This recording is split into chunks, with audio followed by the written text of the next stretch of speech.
Hey, friendo, Steve here. And Larson. Welcome back to Going in Raw. It's the only necessary pro wrestling podcast you have to listen to. We've got donuts and beer today, Larson. It's a belated birthday celebration for you. It's our belated birthday celebration, because yours was recent. Mine was only 2 weeks after that. Yeah. About 3 weeks after that. So everybody celebrates, 2 weeks. Everybody celebrates our birthday here on Going in Raw. We got donuts and beer. That's all I really need in life is donuts and beer. Yeah. You could literally live a very long life off donuts and beer. Mm-hmm. This is scientific fact. Uh-huh. I have a birthday gift for you. Yeah, you've been telling me that. Oh, we're going to do this on air. Yeah, I'll do it on air. Oh, a card and everything. No, that's the wrapping. It's 2 cards. Happy birthday. Stevie from, am I supposed to read this? I don't care. Baseball. Oh, look at that. It's like an old-timey baseball game. It is. Oh, yeah. That's cool.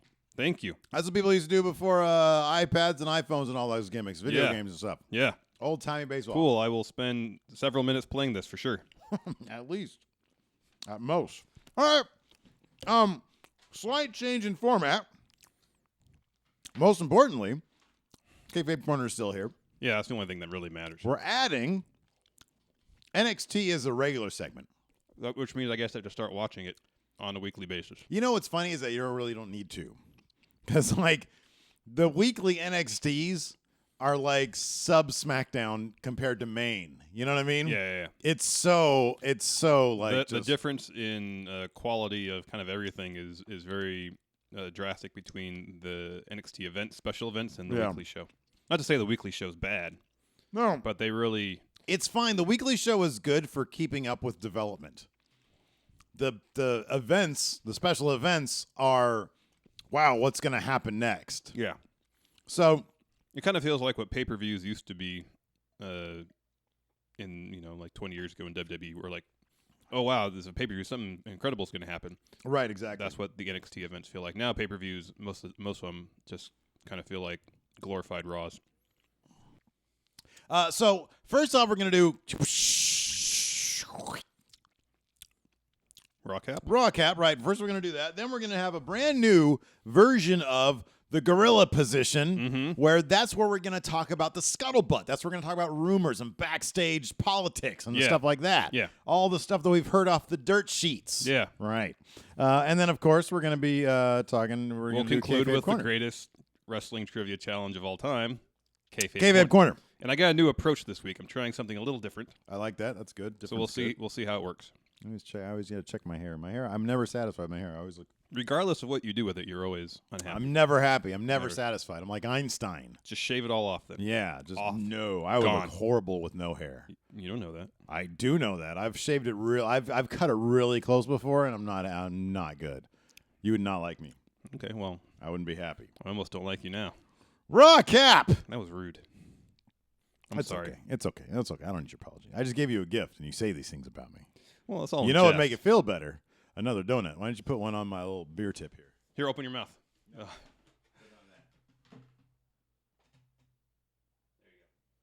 we go. That's good to go. Let's see here. Raw cap. Leading into tonight's Raw, last week we had an opening segment. Rollins was trying to find his statue. Yeah, he seemed obsessed with finding his statue. Triple H was trying to persuade him, hey, you know what? Focus on what really matters. Focus, get your head in the game. Oh, my God. You have so much chocolate on your teeth right now. It's gross. Get your head in the game, man. Ew. But Rollins delivered a pretty good promo to start Raw. Yeah. And then Sting popped up on the Titantron.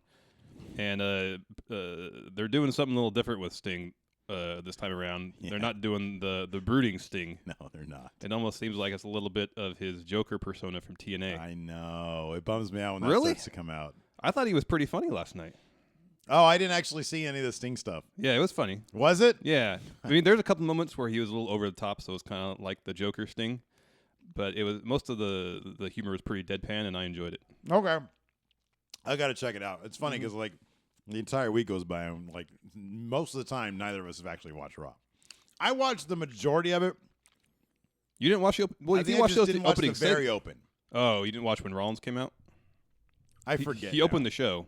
Rollins opened the show. No, I didn't see that. I think I watched it 15 minutes in, maybe. Okay. I don't know. Anyways, I saw a bunch of it. I didn't see all of it. Okay. Okay, so where do you stand? Oh, okay, I did see a Sheamus and Rollins bit. Yeah. And I noticed that no matter who, like you've noticed, no matter who stands in the ring against Sheamus is the heel without real heel heat. He's the guy who has legit heat. Yeah, and no one likes him. And the other person is automatically the face. Yeah. Because Rollins was automatically the face. Yeah. And it's literally as soon as Sheamus came out, it's like whoever's in the, as you said, whoever's in the ring opposite Sheamus is immediately a face because it was like a light switch. It was a light switch. Everybody hates Sheamus. And also Rollins just started insulting Sheamus. Yeah, it was great. Like he was the face. So you look stupid. Yeah. Yeah, which he does. So did the events of Raw shape how we think the outcome of Night of Champions? Well, there's a lot of pieces in play down. right now. Okay. You have, in just this one match, you have Sting and Rollins, obviously, because they're in the match together. And then you have Triple H's legacy, if you will, hanging over that too, right? With Sting bringing up Hunter last week. And so that seems to be part of Seth's motivation is to show Hunter that he is the man, and not just the man now, but the man, period. Right, exactly. And then now adding Sheamus to everything just kind of muddies the water even further. Because they're kind of got a lot of chalk on him. They're kind of teasing that Sheamus may attempt to cash in. So if we're gonna do, I still think that somehow, Rollins beats Cena for the U.S. belt. Cena somehow costs Rollins the match for the world belt. Sting wins, and if Triple H brings out Sheamus to get it back from Sting, that'll start heat between Rollins and Triple H, and Rollins might prevent Sheamus from either attempting to cash in or cashing in. Yeah. There's just a lot going on. There's a lot going on, and it could go several different ways. And I don't think Raw, like from what I saw, anyways, they introduced Sheamus, which seemed to be a no-brainer. Like we saw that coming a mile away. Yeah. So they got through that. Next week is the go-home show. Is that right? Okay, next week's the go-home show. We might have a better picture. Yeah. But it is. I still stand by the fact this is going to be a very unpredictable pay-per-view. Mm-hmm. My prediction right now is somehow, some way, they seem to be booking Rollins. I think they're telling Sting, you're going to get a big payoff. Not now, but at some juncture, yeah. At some juncture, you're going to get a big payoff because you're going to lose to Rollins right now. Mm-hmm. Cena's going to lose. I think Rollins leaves with both belts. Okay. And I think maybe even Sheamus unsuccessfully cashes in. Rollins, I think, is Teflon right now. I think they're going to have him just continue this trajectory of amassing all this stuff, and really he doesn't have a lot to do with it. I mean, he's a great performer. Yeah. In character. He plays his character really well. The character is very slimy, gets out of situations, and I think they're going to continue that thing. Mm-hmm. I think that things aren't necessarily at it. I think when he loses his belts, that's when there's going to be a big breaking point between him and Triple H, and I think it's too soon for that to be now. Okay. He got a pretty decent pop last night when he came out at the beginning of the show. He has to fight that every single night. Mm-hmm. Every single night he's out there, he's got to fight the people liking him because he just whenever he puts on a match, it's the best match. Well, we'll talk about that later because his match with Ryback was. That's another thing I didn't see because I was like, I don't really want. Did he lose to Ryback? What happened? Yeah, we'll talk about that now because your next note is how bad does Ryback suck? This is more specifically about the promo that Ryback delivered before his match.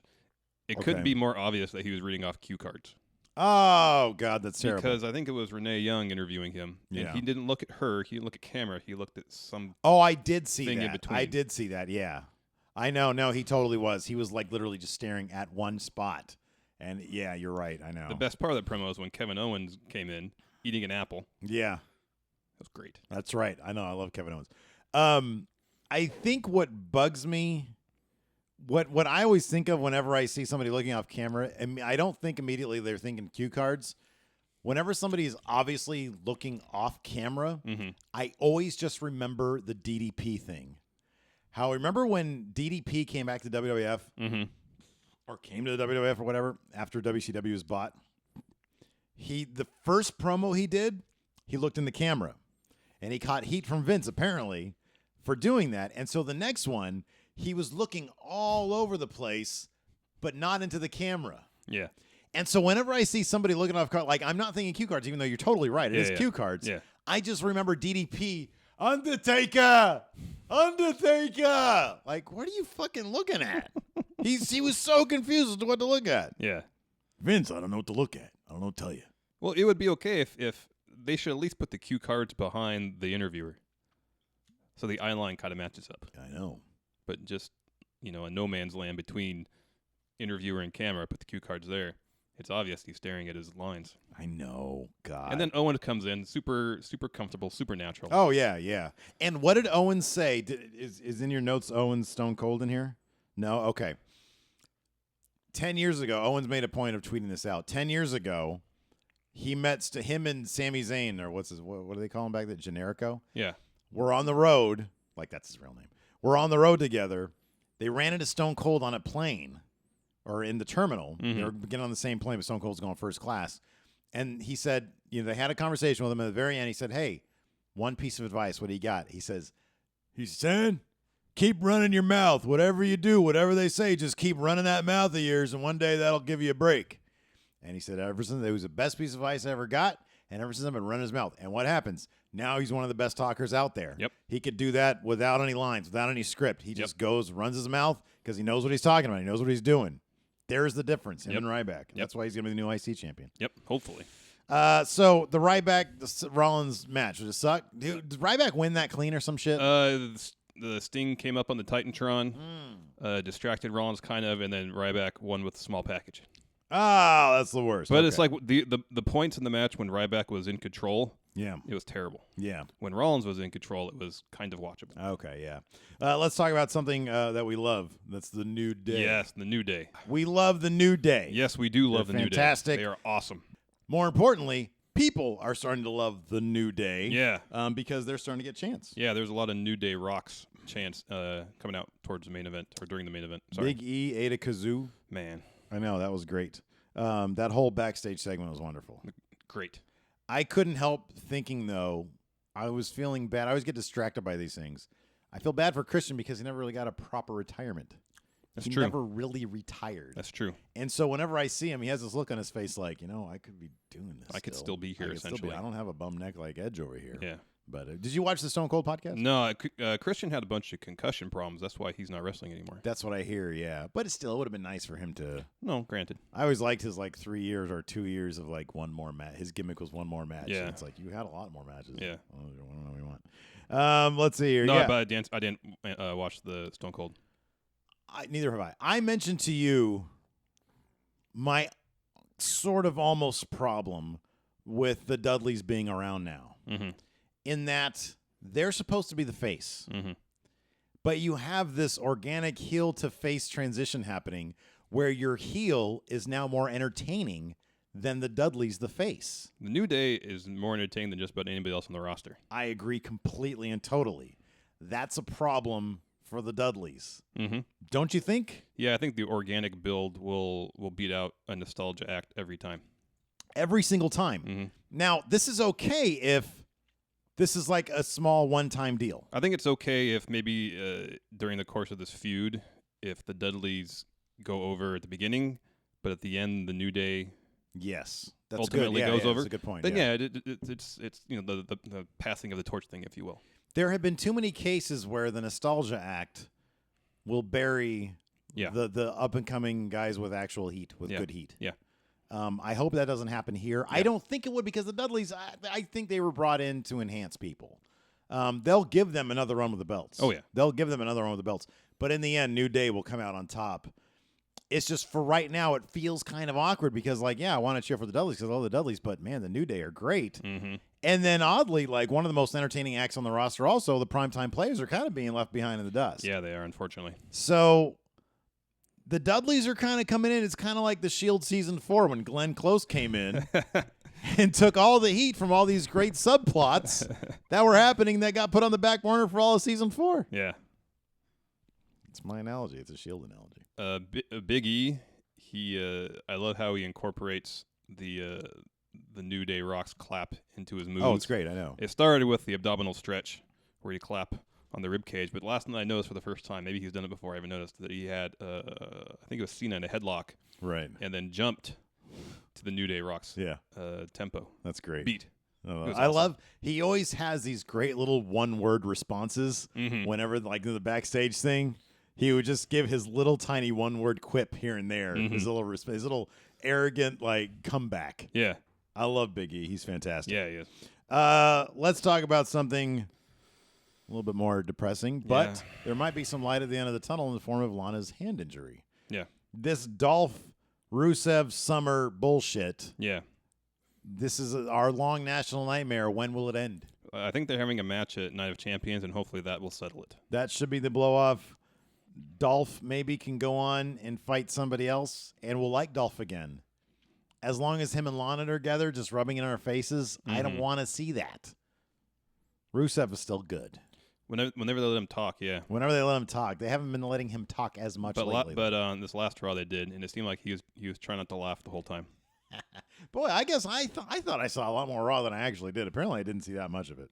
Oh, yeah? You didn't see that? This is a long segment, too. Okay, no, I didn't see that. Yeah, they're giving a lot of time to this angle. See? A lot. I'm telling you, okay, how much time do they give this angle versus the Wyatts versus the New Shield? Well, it was spread out across 2 matches. Yeah, okay. Braun Strowman. Did he continue to impress? Yeah, he choked out Randy Orton. Oh, so, okay, let's talk about it briefly. Are we thinking Randy Orton's going to be the third guy now? Well, here's what I think. No. Do you think it's still going to be Baron Corbin? I don't know. They teased it accidentally, maybe. I'm still hoping it's Samoa Joe because it just makes way more sense. Yeah. I think the Baron Corbin thing was probably it seemed like it'd be a poll question thing. Like, who do you want the Shield to... It could be a poll question or it could be misinformation. It could be. They did that. We can now confirm they did do that at one of the NXT tapings. Yeah. Owens came out with the belt and Sasha Banks came out with the belt. So they did that. Yeah, it just doesn't make sense. Unless, here, I'll say this. Baron Corbin's been working as a heel in NXT. Yeah. And to bring him up as be part of a face team just doesn't make a lot of sense unless he turns on him to join the Wyatts. Ooh. That's the only way it makes sense. As far as Orton, here's what I think. So he was hanging out with Ambrose and Reigns backstage before his match. Sure. I fast-forwarded through it, so I don't know what the motivation was. And then after the match, after Orton's match with Sheamus, the Wyatts come out and beat him up, and Braun Strowman chokes him out. Yeah. So I'm guessing now anybody that hangs out with Ambrose and Reigns is going to get beat down by the Wyatts. Oh, that's a good gimmick coming up, yeah. For the next, week? Yeah. 2 weeks, whatever. No, that's good. That should be turned into a whole thing. It should. They're like, hey, like they're in craft service and they sit at a table and everybody else on that table sits at a different table. Exactly. That kind of stuff. Yeah. Ooh. Oh my God. I don't know if you want to talk about this during Gorilla Position or not, but we had the trailer for 12 Rounds 3. Oh, I haven't seen it yet. Oh, it's Dean Ambrose in an action movie, and it's great. And he's only got, the whole gimmick of the movie is he only has 12 bullets and a gun. Yeah. Oh, it's great. It's Dean Ambrose as an action hero. It's fantastic. I'll have to check that out. I can't wait. We have to watch it together or something. Okay. Let's see here. And it says on VOD and theaters coming whenever. Oh, okay. So I don't know what theater it's coming to. Probably not here in Sacramento, Probably but not. if it does, we need to figure out. We should go. We got to check that out. Let's see. But what do you think the odds are that Corbin will be the third guy? 0. I think it's gonna be Orton. Well, what else is Orton doing right now? Well, he had a match with Sheamus on Raw. Yeah, Sheamus is moving on to cashing in. Yeah, he beat Sheamus. Yeah. So it could be. But I don't know. That's why I first thought when the Wyatts came out and beat him down, but then during the course of the commentary during the beatdown, the way they were talking, it made it seem like they're just setting something up. Right. For the Wyatts just to beat up whoever's hanging out with Ambrose and Reigns. Right, yeah. No, that could be. But they don't have a lot of time to do that. Maybe they can do it on SmackDown or Raw SmackDown. Yeah. Possibly. But, I don't see Corbin. The only thing about Corbin is that these days the higher profile NXT, number one, Corbin ain't ready for Maine. No. Number two, even if they think he is, I guess the only justification would be anybody who comes up from NXT now, it's kind of like the WCW jumping over effect. Yeah. They're going to get a pop no matter what, Yeah. no matter who they are, what their whatever is. Yeah. So he'll get a pop. I would actually be totally okay with Corbin joining the Wyatt family. Yeah.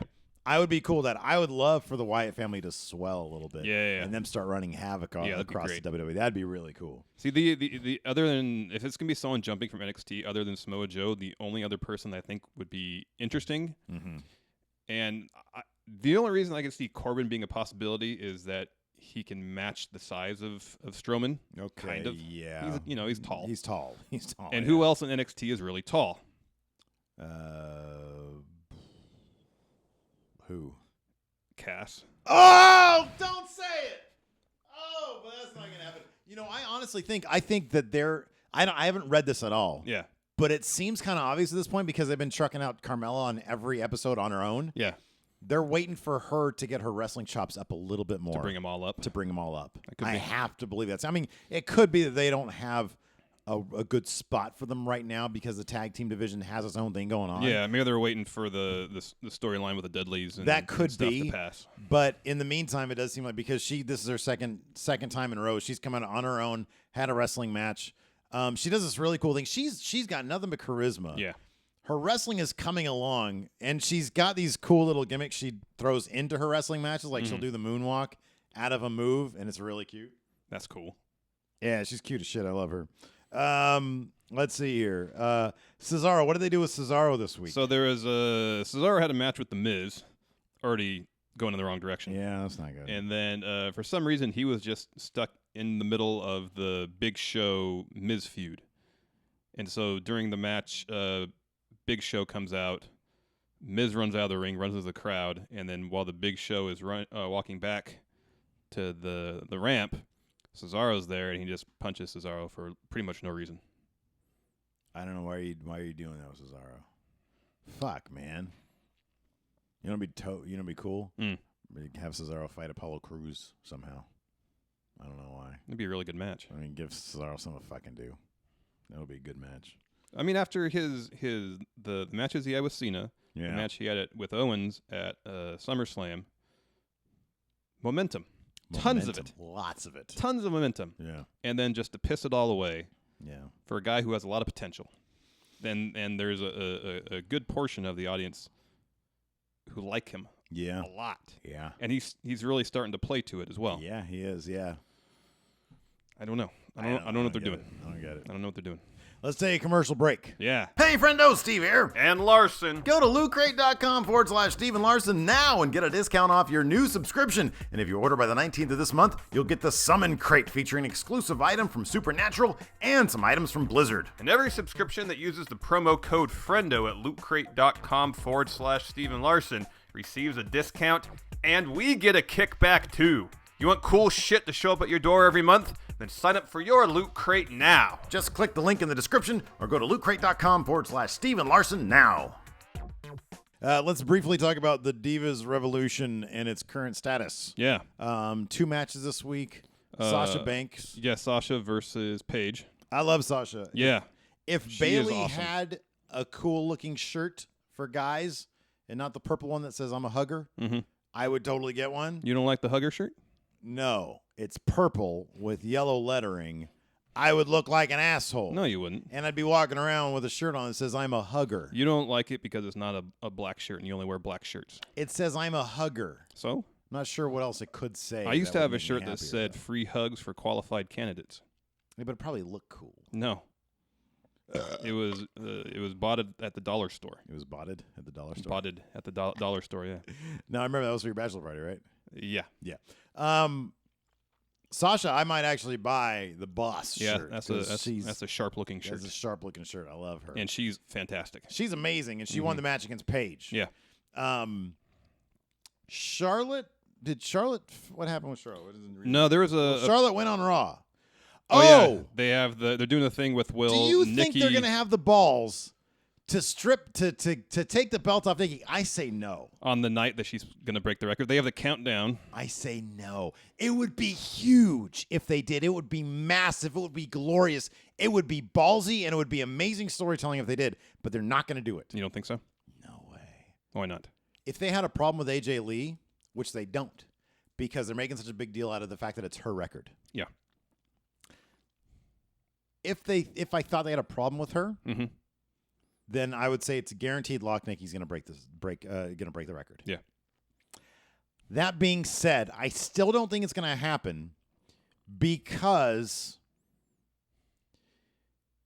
Nikki holding the record is a permanent solution Let me ask you this. to the AJ Lee problem in case things get really messy with this lawsuit with CM Punk. Let me ask you this, separate from the AJ Lee scenario. What's a better story? Charlotte beating her to prevent her from getting the record, or Charlotte being the longest reigning Divas champion of all time? What's the better story?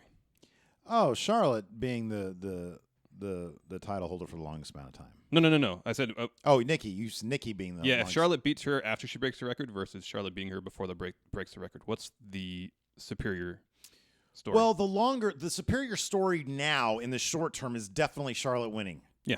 Next week, you mean, on Raw. Sorry, tonight on Raw. Right, tonight on Raw. The long-term story is Nikki holding the record. Because people are going to forget Raw. They're going to forget what happened on Raw. Charlotte wins the belt. Charlotte will have a long run. But we don't know how long that run's going to be. We don't know if she's going to get injured. Mm-hmm. I think they probably think they can have their cake and eat it too.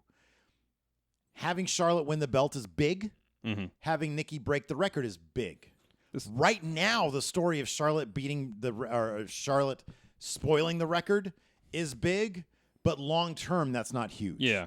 What's probably going to happen is Charlotte will have the match won. Yeah. But either through disqualification or some interference, she'll end up not winning.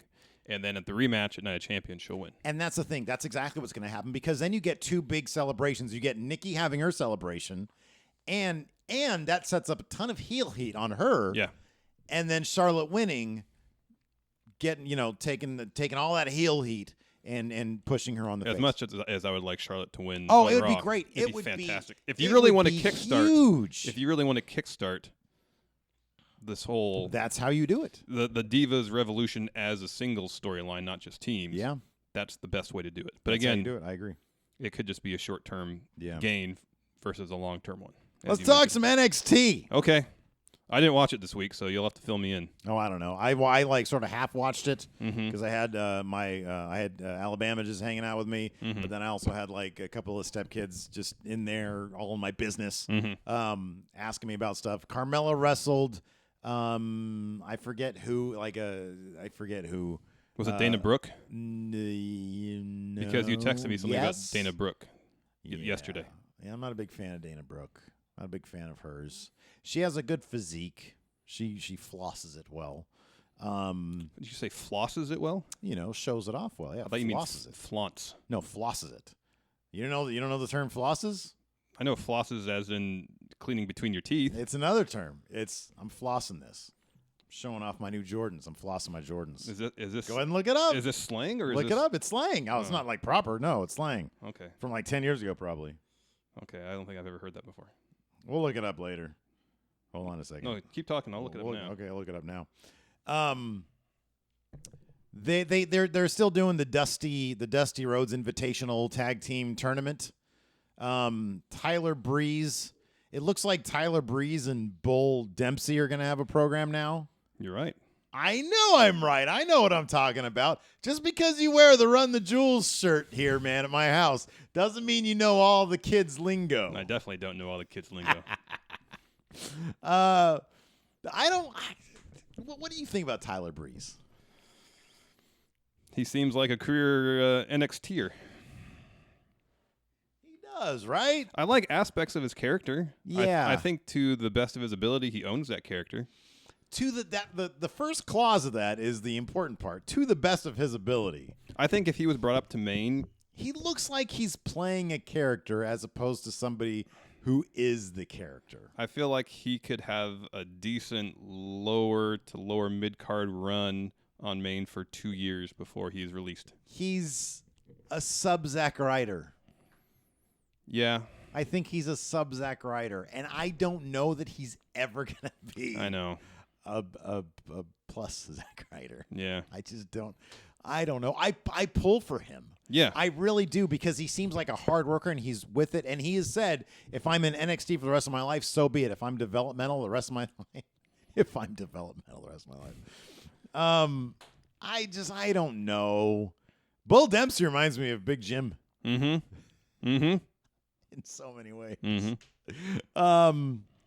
What else happened? So they fought Samoa Joe and the Fonz. You mean Finn Balor? Finn Balor came out. I like him better, I think. The problem is, I'm texting you this, and I'm realizing, you know what? Larson doesn't like his big to-do entrance with the demon and the dreadlocks. Yeah, I don't stuff. like all the extravagance. I do, but then I saw him come out as just a guy with a cool leather jacket you like said, the Fonz. You said he came out in a leather jacket. How much did he resemble Alex Wright from WCW? If Alex Wright was given really cool music instead of that Euro trash, well, that was his character. He was Euro trash, right? Wasn't but he? like Finn, yeah, I think so. I don't want to be insulting to anybody, but it seemed like what his character was. He was. Okay. I think Finn, he had like his collar popped, and hey, Gypsy. It sounds like Alex Wright then. But he was bathed in like cool red light. So they kept. And his music is so much better. That's the thing. His music is really, you can't deny his music is really cool. Yeah. The orchestra and stuff, it's okay. really cool. No, it's okay. It is. It's good. It's okay. It made him look like a grade A badass. It made him look like the Fonz. He came out, hey. But like I said, his step into my office, and it's the bathroom. Neither his physique nor his presence is one of a badass. My main problem with Finn Balor is after his matches, he looks like that guy with the gold spray paint on his face in the mugshot. I've sent you that on Twitter before. Yeah. He does look right. Yeah. I'm right. Yeah. That's my main problem with him. But as just a regular dude, he kind of comes out like he carries himself like kind of a badass. I think he does. And with and it's like a cool, it's like a biker jacket. That's the difference. It's not like an old school like Fonzie leather jacket. It's like a cool biker, like not a biker, but like a motorcycle jacket. Okay, but not is the one with the zipper kind of on the side right here, like the Fonz used to wear. Because that's what Alex Wright used to wear, right? Right. It's not like an Alex Wright Okay. one. This when he said leather jacket and collar popped, I just thought of Alex Wright. It's not Alex Wright. Okay. It looks like Okay. and he put his leg out. Alex Wright was the worst. And then didn't he do like a weird German goth thing? I think. Maybe. Yeah. I don't know. They called him like then he had his partner, the Wall. I forget. I think they renamed him. Yeah. The Wall was like the Berlin Wall or something. Yeah. That's great. Let's see here. Okay. Is that all for NXT? What else happened on NXT? I don't know. I didn't watch it. I'm trying to think. I'm saying to myself. It's only an hour. There was another tag match. See, there was Samoa Joe and the Fonz versus Tyler Breeze and Big Jim, and then there was one other. Oh, those new kids. Yeah. Gargano and Ciampa. Yeah. I know they won. They beat. It was like a surprise thing too. Was it Lucha Dragons? I don't know. Maybe they fought Lucha Dragons, or maybe they fought Tyler Breeze and Bull Dempsey, and then Samoa Joe and what's his face, the Fonz beat the Lucha Dragons. It's one of those people. Those Lucha Dragons. I don't know. Sin Cara's a botchy mess. I've been watching Botchamania, and they keep on spotlighting the fact that this is like the 8th guy to play Sin Cara, and he still is just a botchy mess. You know, I've heard that it's hard to see out of his mask. That could be too. So that people were saying that might be why. That could be. I don't know. That guy's an absolute disaster, though. Anyways, Larson, I think that's it. No. It's time for the new gorilla position. This makes me excited. Yeah. Do you have notes about gorilla position? Just what I wrote down here. Oh, okay. So we'll talk about that. Set it up. Well, okay, so I guess about a month and a half ago, WWE released the Kliq Rules DVD. Yeah. I guess to celebrate the Kliq. The Kliq, sure. Well, Triple H likes his friends. Yeah, pretty much. Yeah. I haven't watched it. So I'd release a Steven Larson DVD every other month also if I could. We wouldn't make any money off that, though. No, but, you know. And then recently, Bret Hart did an interview where he referred to the Kliq as a cancer in the locker room. This goes back to our theme from last week. Bret Hart is getting old And bitter. and losing his mind. Yeah. Well, he said this. He was running down everybody else in the Kliq, Yeah. except Kevin Nash. He said he's a good guy Yeah. and a great wrestler. Hold on a second. Proof positive that Bret Hart is kind of going a little crazy He's losing his marbles. because Kevin Nash is not a good wrestler. That kick that Goldberg sent to his head is starting to bear fruit Yeah. in his head. Is not good fruit. No. Yeah, because Kevin Nash, Not a good wrestler. not a good wrestler at all. Not a terribly good booker. Charisma. Yeah. And he seems like a good guy. Like on Twitter anyways. Yeah. Like he's a fun follow. He seems like he seems like a really smart Yeah, he guy. seems like a very bright like a guy. super And smart the Stone Cold podcast he did, Yeah. the one we listened to, Yeah. was wildly entertaining. Yeah. Incredibly entertaining. Yeah. But if you were to believe WWE today, specifically Triple H, his friend was like the end all. He was like the Hulk Hogan of 1994. Like he had the company for a year with the belt, and let's be honest, That was one of the lowest points in WWF's history. it really was. Mid-90s. But that said, when Bret Hart carried the belt, it wasn't like he did much more, But Bret Hart was actually a really good wrestler. And he also ran down Scott Hall pretty hard. Yeah. Said he was a malcontent. Yeah. And that his anger was Infectious. and that when you're around him, you started being angry yourself. Yeah. And you said this before we started recording. Well, the guy's literally was face to face with a man who had his head blown off, and he was partly responsible. Yeah. Even That's though this traumatizing. Guy, Yeah. I'd be angry too if I saw Yeah. somebody's brains exploded. Yeah. Jeez. Yeah. So just stay away from those types. You don't have to be near him. I Yeah. just, I get it. Bret always seems like, did you ever listen to the Stone Cold podcast with Shane Douglas where he talked about his experience with the Kliq? Mm-mm. He basically just laid it out there, said this happened, and it was, I forget exactly what it was, but it was a story where the Kliq basically buried, I think, the Patriot. And they tried to get Shane Douglas in on it, and Shane was like really uncomfortable about it, and eventually he ended up leaving. But he didn't seem bitter, but he was just like, look, this is how it was. Yeah. They did this. I was very uncomfortable, and I ended up just leaving shortly thereafter. Bret seems to take everything, and he always seems to take everything so personally. Yeah, he does. He's one of those guys that really seems to think that there's something real about this shit. Well, you know? no, I think it's for him. He holds himself on a moral high ground. Yeah. And then when people violate his sense of morality, Yeah. he casts them aside. Yeah. I think that's what it is. Well, Hunter, you knew about this, Hunter. You knew about this, Hunter. But Remember I that wanna- part in the fucking Yeah, wrestling yeah. show? But I thought we could talk about, with all this stuff coming up, the impact that they've had on the wrestling industry. Sure, And yeah. obviously, there's two aspects to it. There's what they've done in front of the camera, in terms of their performance in the ring, and also kind of what they're probably most notorious for is their endless politicking backstage. It is a tricky sort of, because all of them except for X-Pac really were very entertaining people. I mean, eventually, like in the final analysis of things, Scott Hall we always put up there with, we're surprised he didn't at least get the WCW big gold belt. It's him and Kurt Hennig and Right, a yeah. couple of the people who Yeah. never seemed to Piper, exactly. Very few batch. And then Nash, he obviously, we're fans of Nash. We understand what his limitations were, but he was entertaining, and he was pivotal in the NWO. I think for the most part, he understood his limitations as well. Right, exactly, yeah. And so those two, and as the outsiders, they were badasses. We enjoyed watching. Yeah. It was cool when they came out. They did make wrestling kind of cool there for a bit. Shawn Michaels, one of the best, arguably the best in-ring performer of all time. Triple H is kind of Triple H. I was always a huge Triple H. You were, and for 15 years he was the game. He was at the top. Absolutely, yeah. And he was. You can't argue with the in-ring success of at least 4 of the 5 of those guys. Even Right. X-Pac had, And by even X-Pac. I mean, any other measure, had a really good career. Absolutely.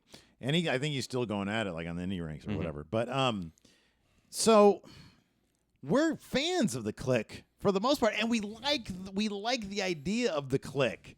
You know, they had their cool little hand gestures, and they were kind of the badasses, and they were the cool guys. But at the same time, they seem like absolute pricks. Mm-hmm. But that's one of the, we've kind of talked about this before, that's kind of one of the, that's one. Didn't Triple H say in somebody's in one of the documentaries they made about another wrestler that about the business back then especially was you had to be a shark? Oh, yeah. That was in the Stone Cold documentary. Yeah, that's what it was. And those guys were just great whites, I think. Those guys knew how to play the game. I mean, if you think about it, they did more for the wrestlers in terms of, hey, you know what? I don't know what you're making. I don't know what you're making. I don't know what you're making. We should all know that because we're all working and they're all making money. So they got together and said, hey, what are you making? What are you making? Oh, you can make this much. You can make this much if you say this. And so that was as close to like a union that there's ever been in the WWF, which is probably what it really, really needs. So there are positive aspects, and people, and especially in the wrestling industry, where everything in the wrestling industry is cartoonish. Yeah. You know? Well, they were also some of the first guys to kind of break down that wall too. Yes, they started the sort of realism thing. Yeah. They arguably started the Attitude Era. Yeah. So so whenever you hear these stories about them, yeah, there might be some fucked up stuff that they did, but they're always looking out for each other. And like you said, they were sharks. You know, it's like either they were all on top. Now one of their dudes is literally on top of the business. So it's hard to argue with any sort of legacy like that. And Bret Hart just happened to be a guy with a lot of pride and being on the wrong end of that. Because I'm sorry, I'd rather watch. I know I'll get some heat for this. Okay. Neither of us are Bret Hart fans. Not really. No. I appreciate what he brought in terms of like the technical wrestling that he could do. I've never been a guy to put technical wrestling that far up. Take a guy like Kurt Angle. Better technical wrestler than Bret Hart. Yeah. But could talk. Yes. Could talk and had charisma out the ass. If Bret Hart was anything like Kurt Angle, I'd be all about Bret Hart. Yeah. But he was lacking in everything but the technical wrestling aspect. For the most part, yeah. He always seemed like a guy that took himself way too seriously. He wore pink tights. How serious can you really be about yourself if you wear pink tights? You know what I mean? So I don't know. I mean, the Kliq, they this DVD or whatever it is probably going to draw money because those guys always drew money. Yeah. You know. So and it's always fun to see them together. Whenever you see the Hearts together, like whichever ones are still around, it's always kind of sad. You know. Yeah, those guys, the Kliq guys, always seem like they're having fun together. They seem like they're having fun together. They genuinely like each other. Who would you rather hang out with? The Hart Foundation or the fucking Kliq? Kliq. The Kliq. You get hammered drunk. Yeah. All the time. Yeah. Scott Hall's doing another Stone Cold podcast. Oh, that's cool. Yeah, looking forward to that one. Yeah, definitely. Hey, friendo, Steve here. And Larson. Do you like wearing clothes? Sometimes we do too. So if you want the best friendo gear to wear at the donut shop, local pub, or in dark alleys, go to stevenlarson.spreadshirt.com now and check out our latest line of shirts, including the new KAYFABE Korner shirts from Going In Raw. And the P. Desperado Crew shirt, as Barry Bratwurst would say. This shirt is 100% guaranteed peed on. There is no actual urination on our shirts, but they sure are swell. So go to stevenlarson.spreadshirt.com or click the link in the description.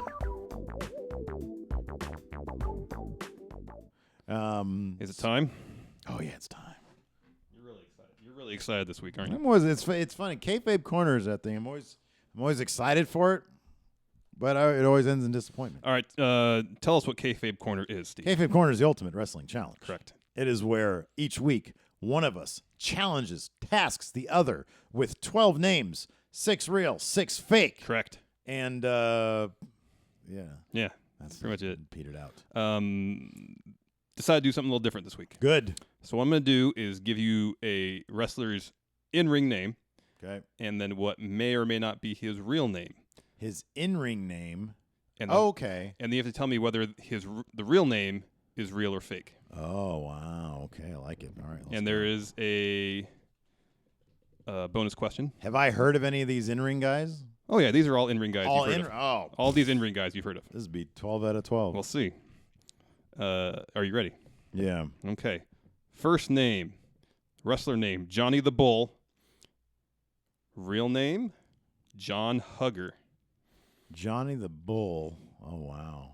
Johnny the Bull. Wasn't he a WCW guy? Was Johnny the Bull a WCW guy? I don't know. Oh, okay. Johnny the Bull. John Hugger? Mm-hmm. Nah, fake. Real. Fuck! Damn You it. keeping track? Yeah, I'm keeping All track. right. Next wrestler. One-man gang. Okay. Is his real name Jerry Green or no? Jerry Green, now fake. Correct. Okay. There's one. One. Ricky Steamboat. Okay. Is his real name Richard Blood or not? No. It is his real It name. is, really? Yep. Fuck. Still Next, Arn Anderson. okay. Is his real name Michael Mund or not? Oh, man. Michael Mund. Michael Mund. He doesn't look like a Michael. Fake. Yes, fake. What is his real name? Does it say? Something Lund. Okay. Mund sounded familiar, but it know. didn't sound familiar I enough. know. Adrian Adonis. Is his real name Frank Feronia? Yes. Fake. Fuck! His real name's, I think, Keith Frank. Keith Frank. D'Lo Brown. Okay. Is his real name AC Connor? Yes. Yes, it is. Good Yes. job. You knew that one, huh? I did. Stan Hansen.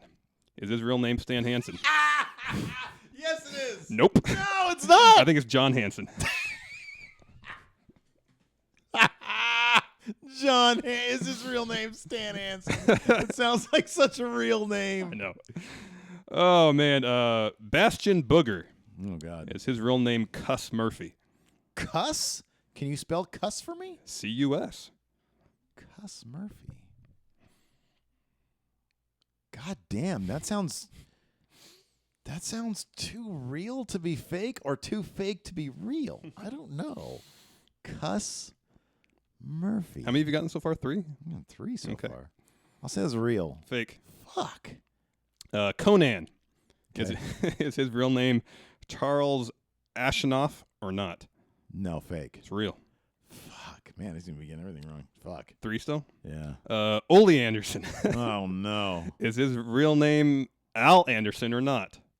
Fake. Yeah, it's fake. At least I'm not the worst ever. Yeah. Mikey Whipwreck. Okay. Is his real name James Watson or no? I'll say yes. Yeah. Okay, yeah. Mason Ryan.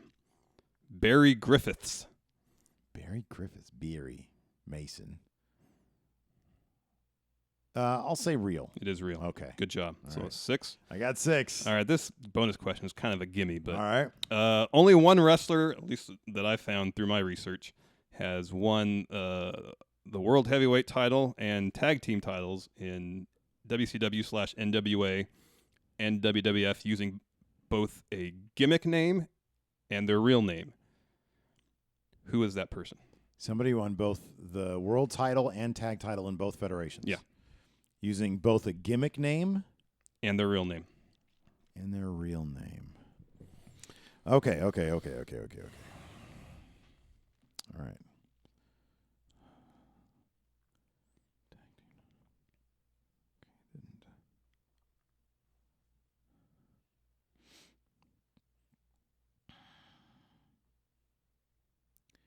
And real name.